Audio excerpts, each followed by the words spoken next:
Despite the confusion, the chaos, the downright insanity, maybe, just maybe, we are headed into the greatest Christian century ever. Welcome back to Wretched. We are living in a postmodern world, a self-autonomous state that insists nobody knows the truth except we as individuals. We are an autonomous self. We determine what is right. We determine what is true. And we are seeing an awful lot of heartache and devastation and pain because worldviews have consequences. If you recall, there are three eras, basically, that we have lived in since the time of the cross. Recently, Dr. Albert Mohler, lifting from a Canadian philosopher named Charles Taylor, helps us to understand where we are at in the 21st century. This from Dr. Mohler.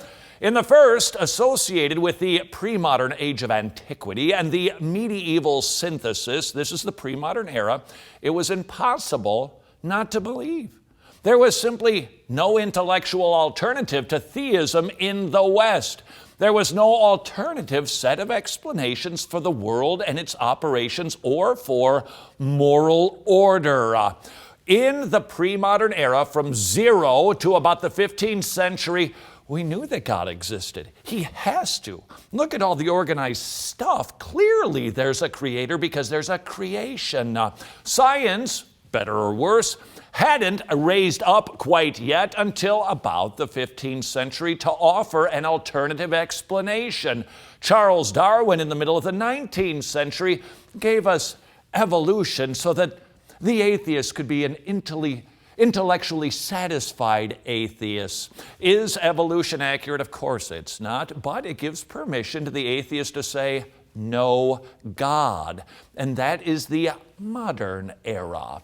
All of that changed with the arrival of modernity. In the modern age, it became possible not to believe. A secular alternative to Christian theism emerged as a real choice. As a matter of fact, choice now ruled the intellectual field, as Peter Berger famously observed a long time ago. This is the heretical imperative, the imperative to choose one's worldview. Pre-modern, God exists. Modern era, not so much. We'll take it from here. But now we've entered into our third phase. The third set of intellectual conditions is identified with late modernity. We'll call it postmodernity and our own intellectual epoch. For most people living in the context of self-conscious late modernity, it is now impossible to believe. That means, especially in terms of the intellectual elites and the culture-formative sectors of society, theism is not an available worldview. If not personally, then at least culturally. Do you see how far we've come? Pre-modernity, God exists, duh.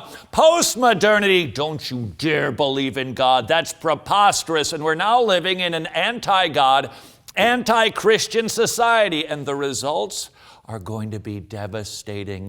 Worldviews have consequences, and now that we are becoming autonomous selves, casting off the shackles of authority, what's coming next?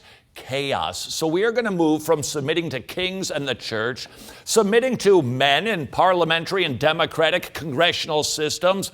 We don't want any of that. What's going to happen? No law, no rule, and it's going to get nutty. And what's going to happen? We're going to go to our fallback position is, just like the Old Testament Jews, we want a king. And what's going to happen? Just like with the Old Testament Jews, we're going to get lots of rotten kings. And with that, we're going to get more devastation and more heartache, accompanied with our autonomous self-decisions of abortion, our autonomous self-decisions of mutilating our bodies so a boy can become a girl, our autonomous self-decision for physician-assisted suicide. Do you see what's coming?